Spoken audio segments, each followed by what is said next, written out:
Assalamualaikum warahmatullahi wabarakatuh. Pada kali ini kita akan masuk ke modul kelima ya, yaitu rangkaian arus searah. Modul ini atau PowerPoint ini, presentasi ini, slide ini itu dibuat oleh Dr. Juliasih Partini. Jadi saya hanya menyampaikan saja. Untuk bagian yang pertama itu materi rangkaian arus arah ini saya bagi dua ya, jadi menjadi bagian 1 dan bagian 2 supaya tidak terlalu panjang. Bagian 1 ini nanti sampai ke hukum Kirchhoff ya, kemudian dilanjutkan ke bagian kedua. Di bagian 1 ini sekali lagi ini merupakan materi minggu ke-5 ya dari kuliah fisika dasar 2. Di bagian 1 ini kita awali dengan analisa rangkaian. Jadi di dalam bab ini kita nanti akan membahas sebuah rangkaian listrik yang termasuk sederhana, hanya terdiri dari resistor, kemudian kawat atau saklar, kemudian baterai ya. Jadi di sini sebuah rangkaian yang isinya adalah komponen-komponen itu disebut sebagai rangkaian listrik sederhana. Nah, ini ya rangkaian listrik sederhana. Isinya hanya baterai, resistor, dan mungkin ini ada kapasitor ya dalam berbagai kombinasi. Tapi di kapasitor ini nanti dibahas pada rangkaian RLC kelihatannya di minggu depan ya. Nah, rangkaian listrik ini nanti kita akan awali dengan rangkaian listrik yang isinya adalah baterai dan resistor saja. Untuk rangkaian yang terdiri dari beberapa resistor itu dilakukan analisa dengan melakukan penggabungan resistor. Nah, jadi ketika resistor itu berada pada seri begitu ya, atau berada dalam kondisi paralel, itu bisa dijumlahkan atau bisa dijumlahkan sepernya dulu. Ya, seperti aturan penjumlahan resistor yang terhubung seri maupun paralel yang sudah dibahas di minggu lalu. Ya, jadi kita bisa melihat kembali kuliah sebelumnya, kalau sebuah resistor itu tersusun secara seri begini ya, jadi di resistor kemudian terhubungkan secara seri, itu kita akan mendapatkan resistor penggantinya ya, resistor yang penggantinya ya dari rangkaian dua resistor itu adalah dijumlahkan saja kalau seri. Kemudian kalau paralel adalah jumlahan sepernya. Oke ya, itu kita sudah bahas minggu lalu. Sehingga kalau saya punya rangkaian yang resistornya itu bisa disederhanakan, itu sangat disarankan untuk disederhanakan dulu, kecuali memang ada pertanyaan khusus yang ditanyakan ketika misalkan berapa banyaknya arus yang lewat di resistor A dan atau resistor B begitu, padahal A dan B sebenarnya bisa terhubung secara paralel, misalkan semacam itu ya. Pada rangkaian yang lebih kompleks dan rumit ya, biasanya digunakan untuk mengkaji arusnya begitu ya, digunakan kaidah Kirchhoff ya. Kaidah ini didasarkan pada kelestarian energi dan kelestarian muatan listrik untuk rangkaian tertutup ya.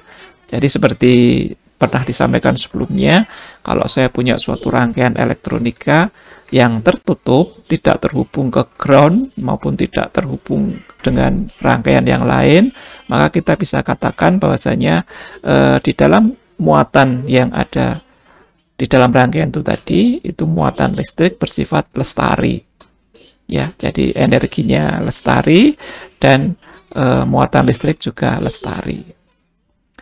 Analisa rangkaian ini bisa berupa rangkaian arus searah atau arus bolak-balik. Rangkaian arus bolak-balik akan dibahas kemudian. Jadi pada kesempatan ini hanya akan dibahas rangkaian arus yang searah saja. Oke, kita masuki ke arus searah ya. Arus searah itu artinya ketika arus di dalam suatu rangkaian memiliki arah yang konstan. Jadi kita bisa bayangkan rangkaian listrik itu seperti pipa air begitu ya, pipa air di mana elektron-elektron adalah air itu sendiri. Jadi pipa air kalau dia mengalir menuju ke arah tertentu itu disebut sebagai arah aliran yang searah. Jadi misalkan dari suatu titik A ke titik B, di sini ada pipa, maka kalau air itu mengalir dari A ke B itu berarti disebut sebagai searah. Nah, kalau yang namanya bolak-balik itu ya kadang-kadang air itu mengalir dari A ke B, kadang-kadang dari B ke A. A ke B lagi, B ke A lagi, yaitu namanya arus bolak-balik. Nah, di sini yang digunakan, yang dikaji awalnya adalah arus searah. Ya, ini mirip seperti yang terjadi dalam rangkaian listrik yang disebut sebagai arus searah. Itu adalah gerakan elektron yang mengalir pada satu arah, pada arah tertentu. Ya, jadi di sini dituliskan memiliki arah yang konstan. Jadi ini arahnya ya, besarnya tidak konstan tetapi arahnya konstan, maka disebut arus searah. Atau arahnya tetap, ini mestinya ya, bukan konstan tetapi tetap menuju ke arah tertentu. Sebagian besar rangkaian yang dianalisa akan diasumsikan berada dalam kondisi tunak. Kondisi tunak itu berarti kecepatan alirannya juga konsisten begitu ya, tetap begitu, tidak tidak ada energi ekstra di situ, sehingga kita bisa katakan jumlah elektron yang dilewatkan itu continue ya, tetap begitu. Jadi tidak putus-putus, tidak naik, tidak turun, tetapi continue ya, tunak istilahnya ya. Dengan besaran dan arah yang konstan. Jadi karena besarnya muatan yang lewat itu konstan, maka debitnya juga konstan, maka arusnya bisa kita katakan adalah konstan.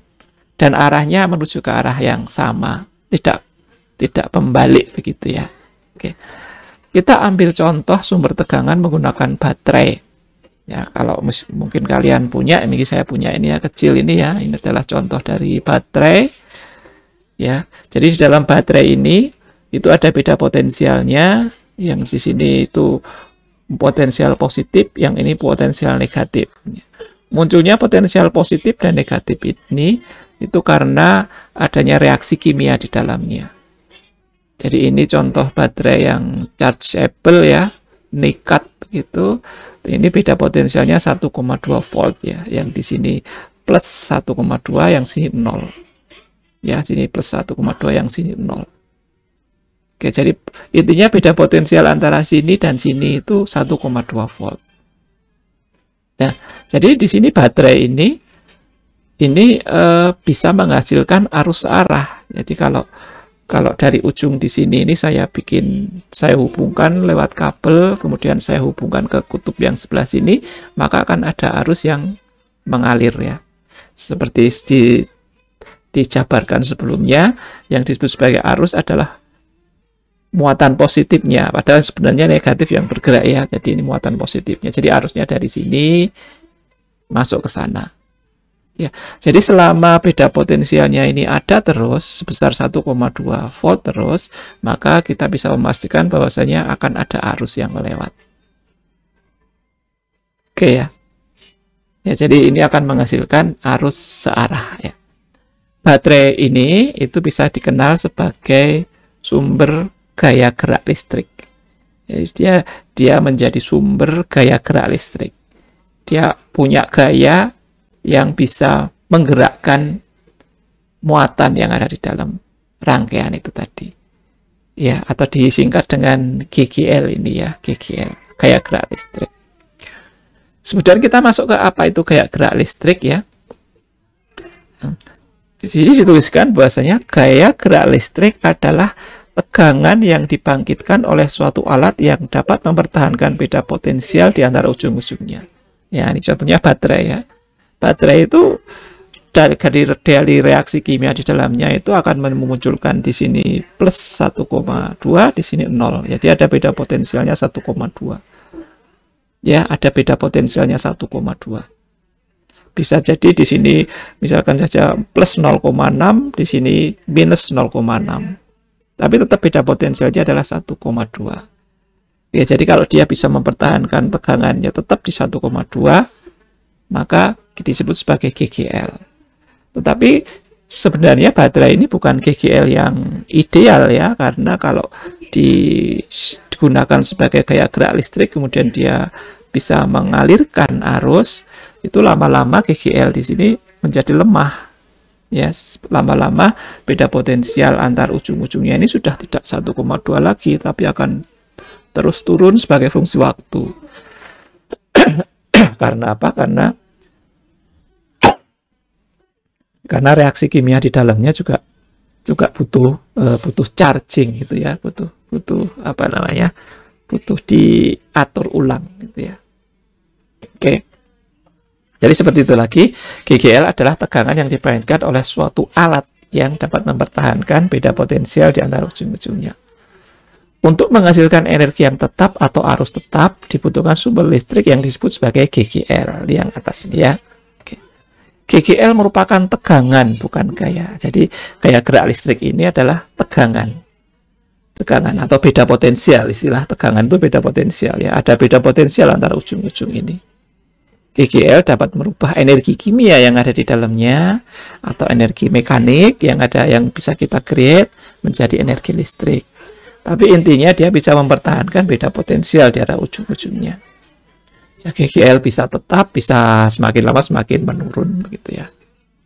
Oke. Jadi ini contoh alat penghasil GGL adalah baterai, generator listrik dan sebagainya.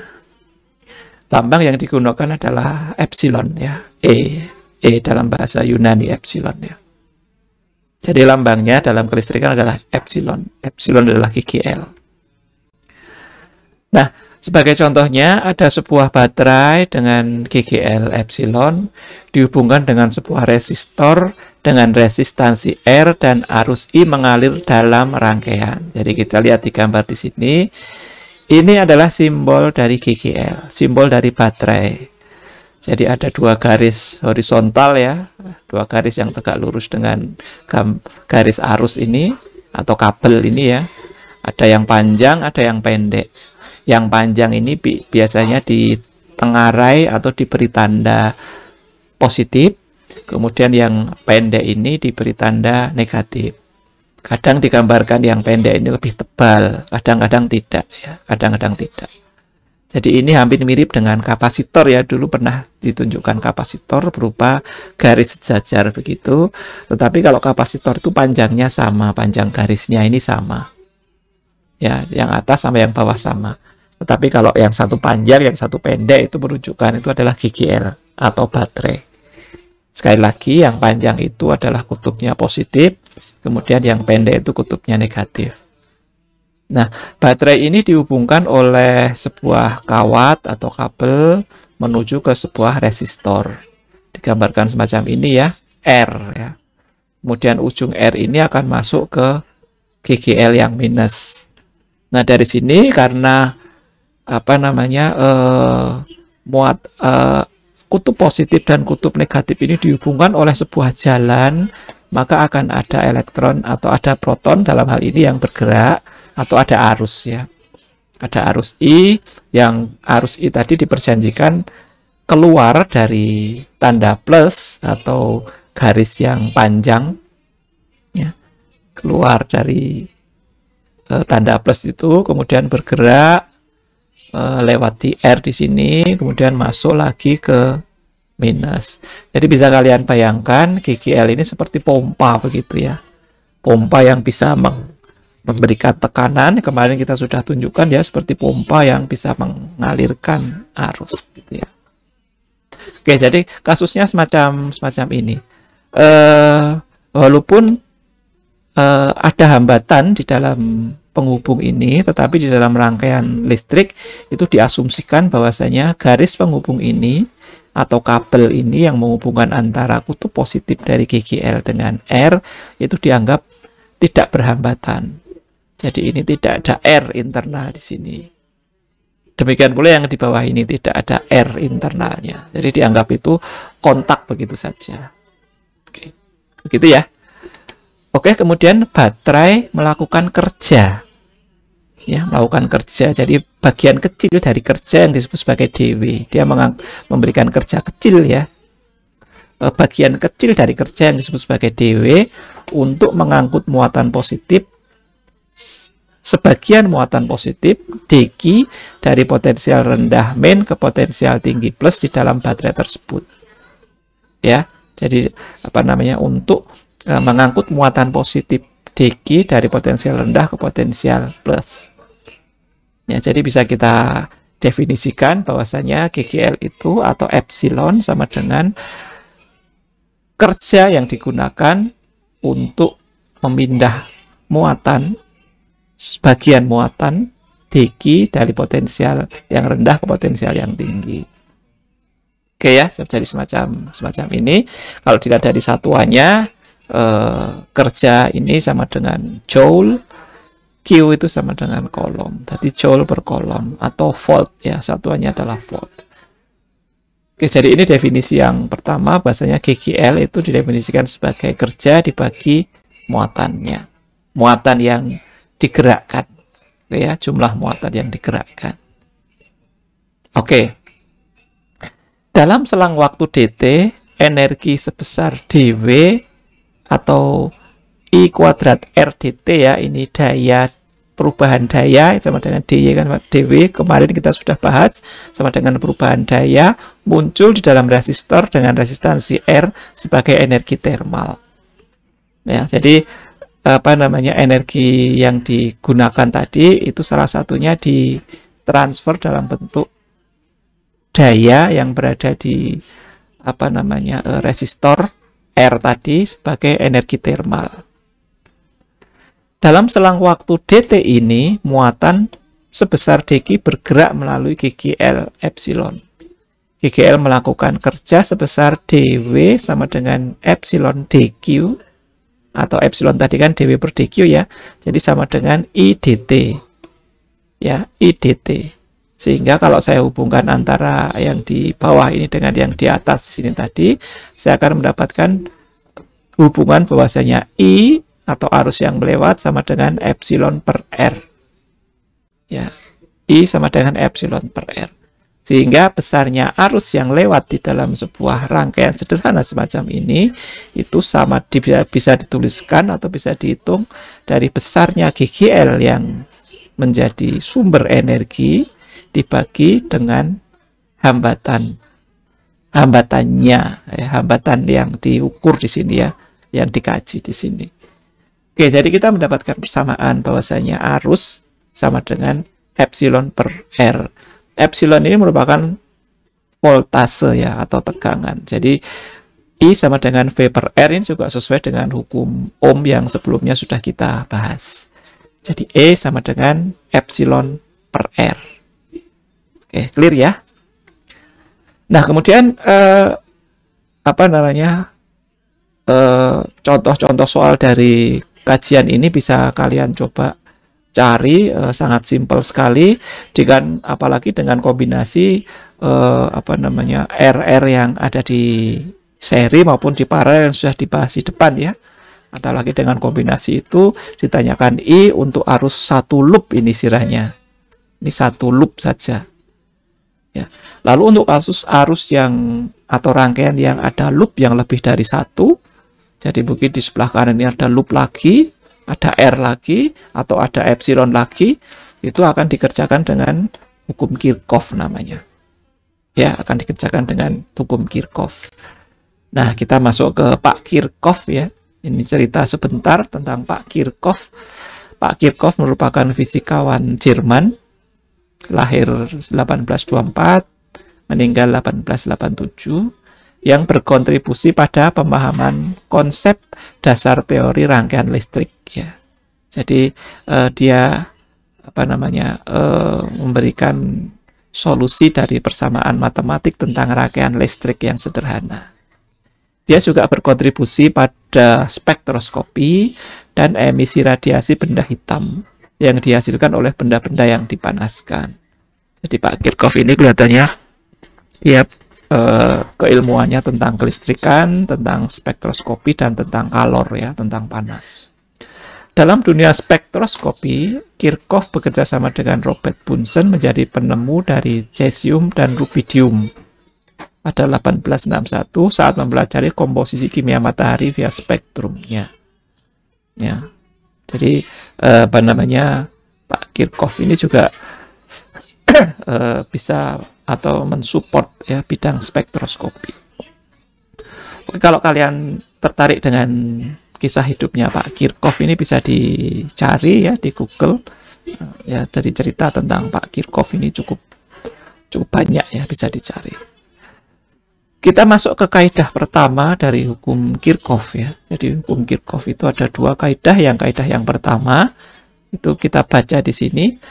Pada setiap percabangan dalam rangkaian listrik, jumlah aljabar dari arus-arus listrik haruslah sama dengan 0. Jadi kita bisa bayangkan semacam ini ya.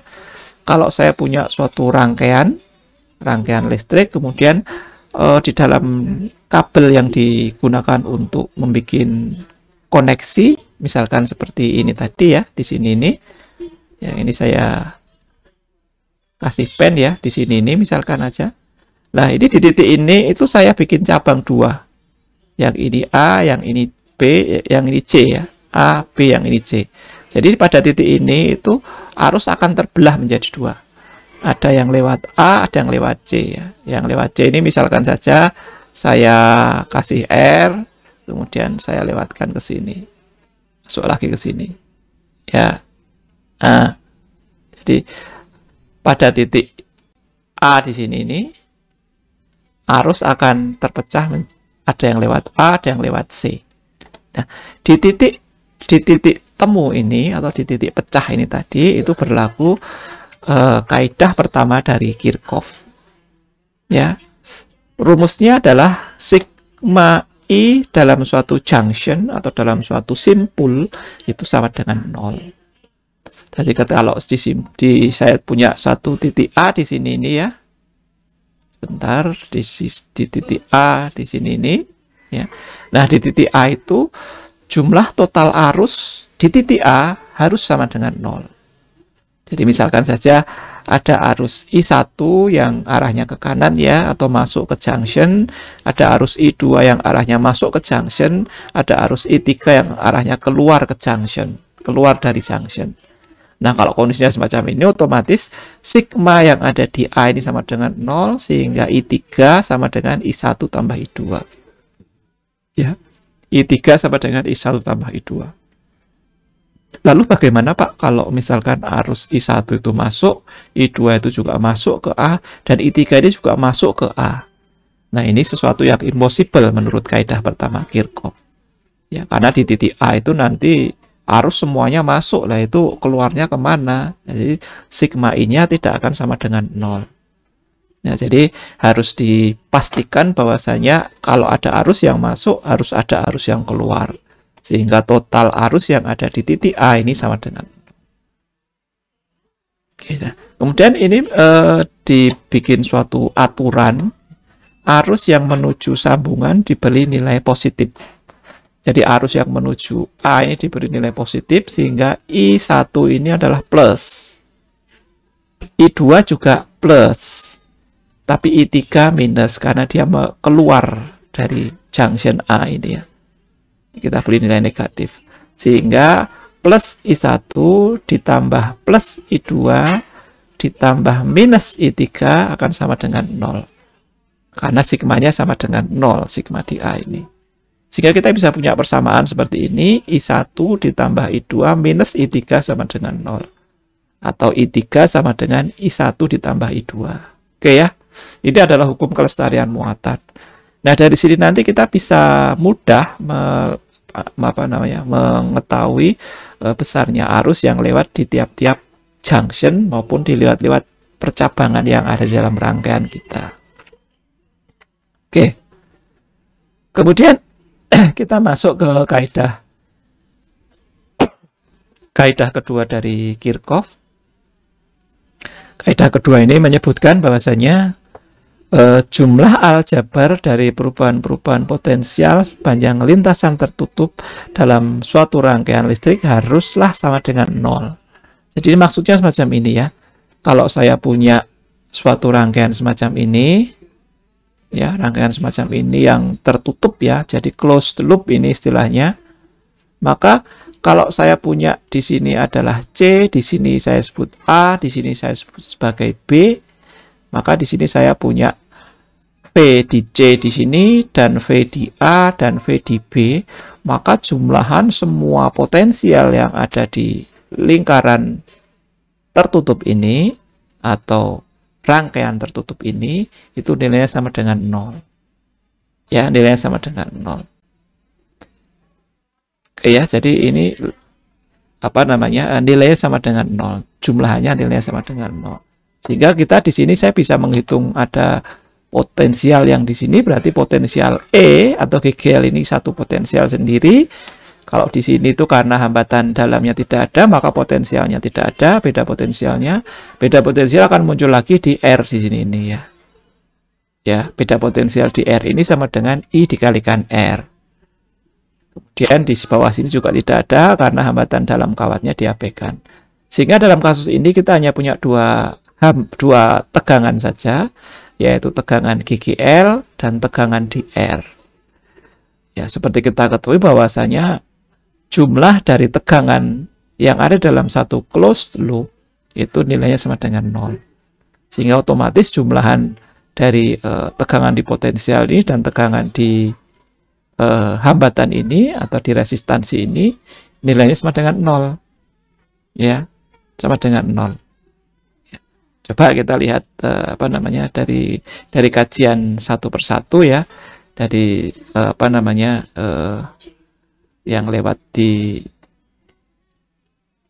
AB di sini ya, yang ada lewat di AB di sini nih. Ya, kalau arus itu dari A ke B, ya dari A ke B, dari turun ke bawah sana kita anggap positif, maka arus tadi akan menuju ke kutub negatif dari baterai, sehingga kutub negatifnya harus minus. Ya, harus minus. Karena di sini positif, kutub negatifnya harus potensial yang ketemu dengan arus yang ketemu dengan kutub negatif dari epsilon ini, dia nilainya adalah minus. Sehingga saya bisa dapatkan I dikalikan R, ini I kalikan R ini positif ya, minus epsilon akan sama dengan 0. Ya, minus sama dengan 0. Tapi jika sebaliknya, ya, kalau saya dapatkan kasus yang di B di sini ini, dari B ke A, berjalan dari B ke A, maka arusnya berkebalikan dengan posisi plus di sini, maka ini menjadi minus, akan ketemu dengan positif. Ya, ketemu dengan positif. Oke, jadi sebenarnya plus minus tadi itu merupakan perjanjian saja. Ya, perjanjian saja. Perjanjian saja dari arah mana arus itu akan mengalir ya. Dari arah mana arus itu akan mengalir. Ya, jadi untuk gampangnya itu kita buat sebuah contoh arus ya. Contoh arus yang dari plus ini berarti arusnya adalah positif. Arusnya positif, kalau lewat R berarti dia positif, tapi arus positif tadi masuk ke negatif, epsilon, maka dia menjadi epsilonnya adalah negatif. Kira-kira semacam itu. Oke ya, jadi kita punya dua kaidah Kirchhoff. Yang pertama adalah kaidah di simpul atau kaidah di di titik cabang begitu ya. Kemudian yang kedua adalah kaidah tentang jumlahan semua potensial bernilai 0. Oke, kira-kira clear ya dari sini. Nah, jika arah arus belum diketahui, maka kita boleh menentukan arah arus sementara dalam rangkaian. Jika nantinya melalui perhitungan diperoleh arus yang negatif, maka arus yang benar adalah arah yang berlawanan. Nah, ini bisa saya highlight di sini ya. Jika arah arus belum diketahui, maka kita boleh menentukan arah arus sementara. Ya, kita asumsikan arah arusnya ke atas misalkan, atau ke bawah, atau ke kanan, atau ke kiri. Kemudian dihitung. Jika nantinya melalui perhitungan diperoleh arus yang negatif, ya negatif di sini ini, maka arah arus yang benar adalah arah yang berlawanan dengan arah arus yang telah kita buat sementara tadi, kita asumsikan tadi. Oke ya. Kemudian yang kedua juga, arah putaran simpal juga boleh dipilih sembarang. Jadi biasanya di seperti ini kita buat suatu ini ya, seperti simbol ini kita asumsikan arah arusnya berputar ke kanan atau clockwise gitu ya. Tapi kita buat ke kiri juga boleh, counter clockwise ya. Jika resistor dilintasi simpal dalam arah arus, maka perubahan potensial bernilai minus IR karena mengalami penurunan potensial dan sebaliknya. Jika terdapat tempat kedudukan GGL dilintasi arah GGL, maka perubahan potensial bernilai positif karena mengalami kenaikan potensial dan sebaliknya. Oke ya, jadi kira-kira perjanjiannya semacam ini. Nah, kemudian kita tinjau ulang, dulu pernah kita tinjau ya, sebuah hambatan dalam baterai. Ya, jadi ini kalau kita lihat beberapa macam instrumen pengukur tegangan misalkan saja, itu dia memiliki hambatan dalam. Ammeter juga memiliki hambatan dalam, demikian pula baterai juga memiliki hambatan dalam atau GGL ya. Sebuah sumber tegangan atau baterai dengan GGL sebesar epsilon dan resistansi internal hambatan dalam R kecil dihubungkan dengan sebuah resistor dengan resistansi R besar seperti pada gambar di sini ini. Jadi ini adalah baterai ya, baterai dengan tadi internal potensialnya atau internal tegangannya adalah epsilon. Di situ baterai tadi juga memiliki hambatan dalam yang dikenal dengan R kecil, ditulis sebagai R kecil. Ya. Nah, dari sini kita bisa mendapatkan kaidah Kirchhoff atau kita bikin sebuah loop di sini ya. Jadi arusnya mengalir dari sana, kemudian masuk ke R dan keluar dari sini. Ya, oke. Nah, dari kondisi ini arus dari kutub positif keluar dari positif, kemudian masuk ke CD ini tadi, tapi masuk dari kutub negatif berarti epsilonnya bisa kita katakan berlawanan ya nilainya dengan tegangan yang ada di sini ya. Jadi beda potensial dari baterai ini sama dengan epsilon dikurangi IR ya, epsilon dikurangi IR. Oke, jadi seperti ini. Nah, kemudian di dalam rangkaian yang sebenarnya ini kita bisa punya sigma tegangan sama dengan 0, IR ditambah IR kecil sama dengan epsilon. Dengan demikian kita bisa mendapatkan arus listrik yang mengalir di dalam sebuah rangkaian ini sama dengan epsilon per R ditambah R. Ya. Oke, jadi kalau kita lihat dari persamaan ini, itu supaya ideal itu bagaimana ya? Supaya ideal. Jadi supaya ideal arus yang mengalir di sini tidak terganggu, itu mestinya nilai R ini sama dengan 0 ya. Nilai R 0 atau hambatan dalam dari baterai ini nilainya 0. Kalau hambatan dalam dari baterai ini nilainya 0, maka persamaannya menjadi I sama dengan epsilon per R. Sama seperti tadi, seperti baterai yang tidak punya hambatan dalam. Nah, jadi di dalam hal ini, hambatan dalam sebuah baterai itu jika semakin kecil, itu semakin bagus. Karena tidak mempengaruhi arus yang lewat. Tapi jika hambatan dalamnya baterai itu cukup besar, maka dia akan membatasi besarnya arus. Ya, besarnya arus yang lewat akan terbatas karena kalau R-nya ini itu sama dengan R yang diukur ini, berarti arusnya hanya separuhnya saja dari kondisi normalnya ya. Karena epsilon per 2R ya. Jadi R ini harus dianggap atau diminta harus nilainya sangat kecil atau mendekati 0. Oke ya, ini penjelasan tentang hambatan dalam dari sebuah baterai. Sebuah baterai ya, mesti punya hambatan dalam sebuah baterai. Nah, kemudian kita meninjau untuk menganalisis sebuah rangkaian. Seperti saya sampaikan tadi, di sini ada dua loop ya. Loop ABD dan loop BCD. Loop 1 itu ABD, loop 2 adalah BCD. Oke, jadi ini adalah rangkaian yang akan dianalisis. Di loop ABD ini ada GGL yang positifnya ke arah kiri, kemudian di loop BCD ada GGL juga, tapi kebalikan ya, yang posisi positifnya sebelah kanan. Oke. Nah, kemudian cara mengkaji ini tentu saja kita harus membuat asumsi arus ya. Untuk loop yang di sebelah ABD ini kita tuliskan ada arus yang lewat di sini ya. Kita bisa merumuskan arusnya adalah arus I1 di sini mungkin, atau I2 di sini, dan I3 di sini.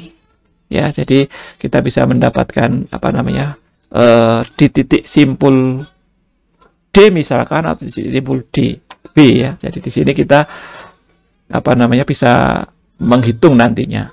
Langkah yang pertama, tentukan arah arus I1, I2, dan I3 secara sembarang. Jadi kalian bisa menentukan arah arus secara sembarang di sebelah kiri maupun sebelah kanan. Ya. Oke, jadi untuk arah arus yang sudah ditentukan, misalkan saja ini saya tuliskan ya. Ya. Jadi di sini misalkan saja sebentar.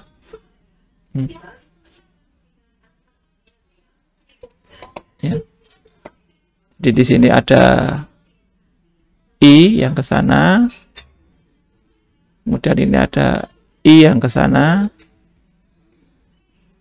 Sorry kalau saya sesuaikan dengan ini saja ya.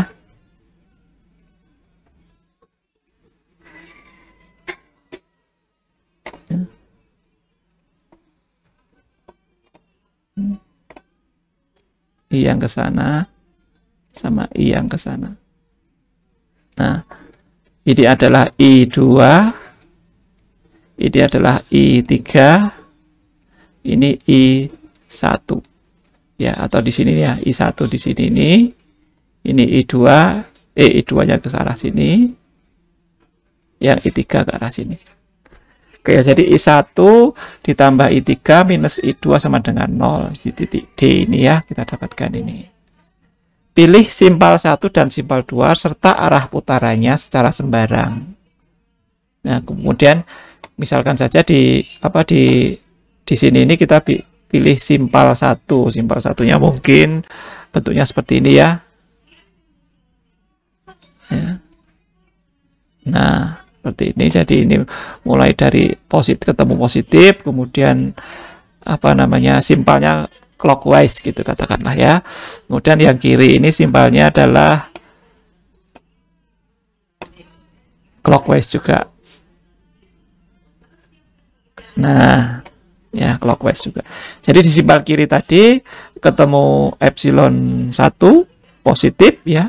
Kemudian R2 searah juga positif, tapi R1-nya berlawan arah jadi negatif.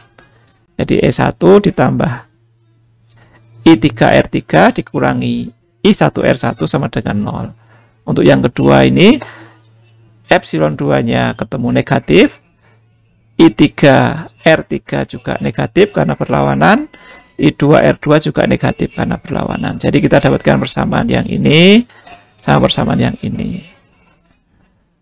Nah, di sini kita punya 3 unknown, 3 yang diketahui, jadi I1, I2, dan I3, I1, I2, dan I3. Maka untuk menyelesaikan kita harus punya 3 equation, 3 persamaan. Ya, seperti halnya biar tidak underdetermine ya, kalau yang jumlah yang variabel yang pengen diketahui itu lebih banyak dari jumlah persamaan yang kita punya, maka tidak bisa diselesaikan kecuali pakai asumsi. Jadi ini hanya bisa diselesaikan ketika kita juga punya 3 equation. Kita sudah punya 3 equation, ini 1, ini kedua, ini ketiga.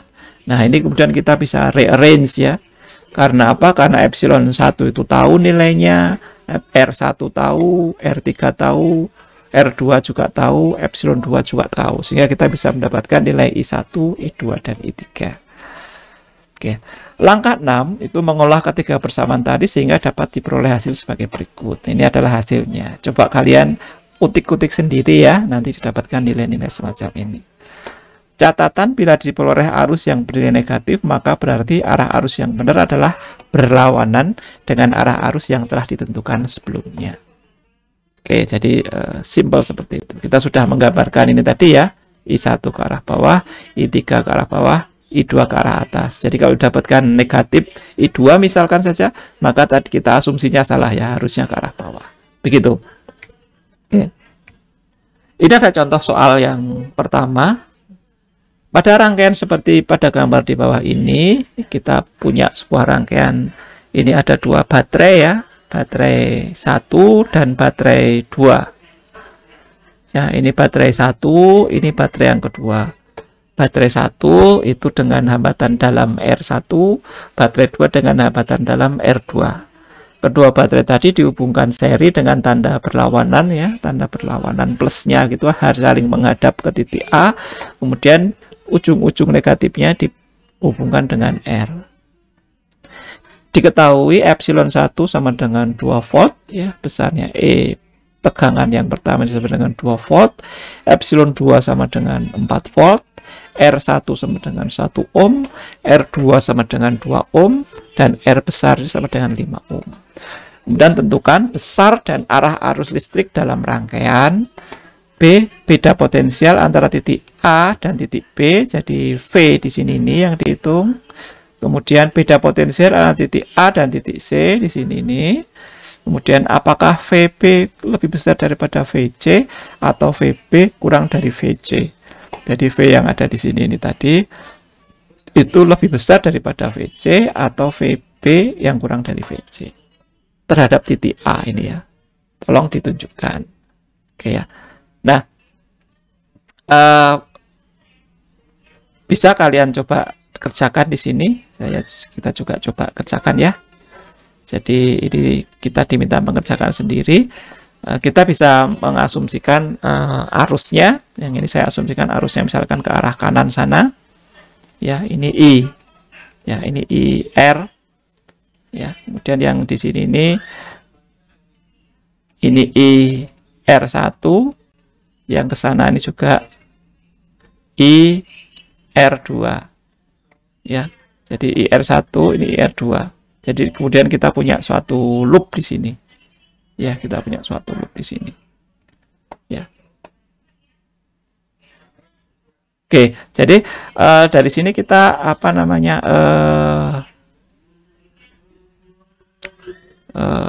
punya sebuah rangkaian semacam ini di mana ada GGL E1 di sini, ada GGL E2 di sini, dan ada IR1, IR2, dan IR. Seperti kita ketahui bahwasanya ini ada salah satu rangkaian saja. Satu rangkaian saja berarti arusnya mestinya sama dari hukum kelestarian arus itu ya. IR1 itu sama dengan IR2 sama dengan IR besar sama dengan I. Ya. I. Jadi saya gunakan saja I di sini ini yang apa namanya arahnya ke arah kanan. Ya, I yang ke arah. Jadi kalau ke sini berarti yang ini adalah ke arah kiri, yang sini adalah ke arah kiri. Oke ya, jadi dari sini kita coba gunakan hukum Kirchhoff. Jadi di sini dari ketemu negatif, berarti ini tadi arusnya ya, arusnya ke arah kanan sana. Jadi saya buat loopnya itu dari counterclockwise misalkan saja. Ini ketemu plus, jadi epsilon I ya. Kemudian di sini ada minus ya, minus I R1 atau I-nya sama, sorry sebentar. Ini saya kok sulit pakai ya.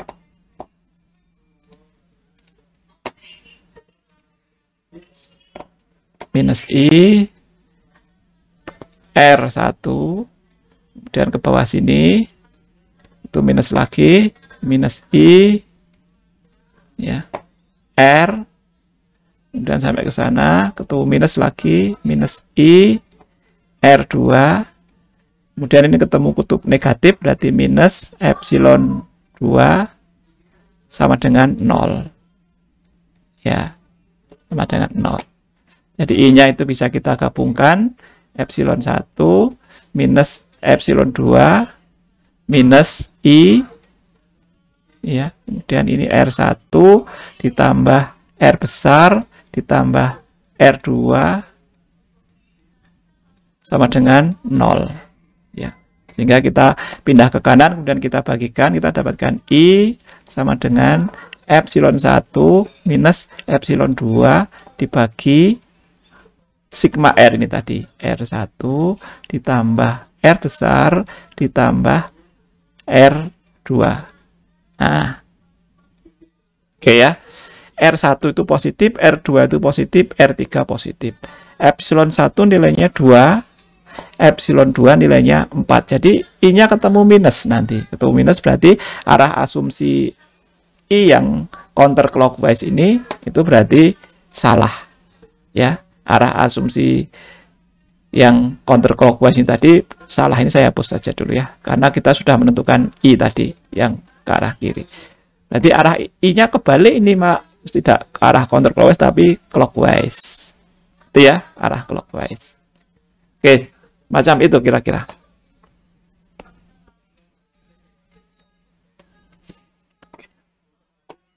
Oke, kemudian beda potensial antara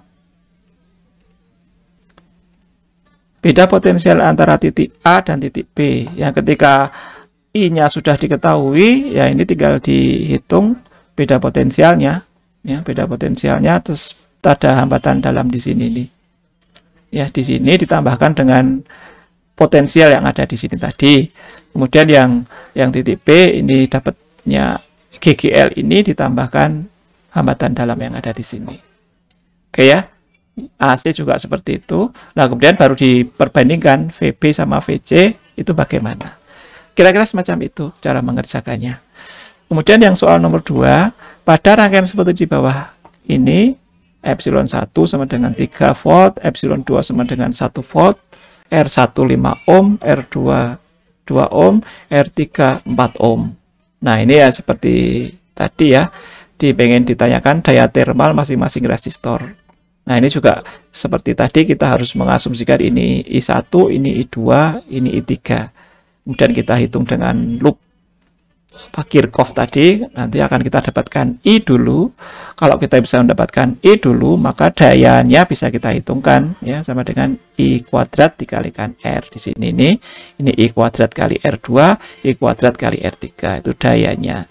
Daya yang diberikan oleh masing-masing GGL1 berarti kita bisa digunakan I ya. Ya, daya yang ada di sini. Ya, kita bisa dapatkan dari V yang ada di dapat ini sama besarnya I. Oke, V kali I. Ya, jadi V-nya berapa dikali I yang lewat sini berapa, I yang sini lewat sini berapa. Nanti bisa ketemu dayanya. Kira-kira semacam ini yang bisa saya sampaikan.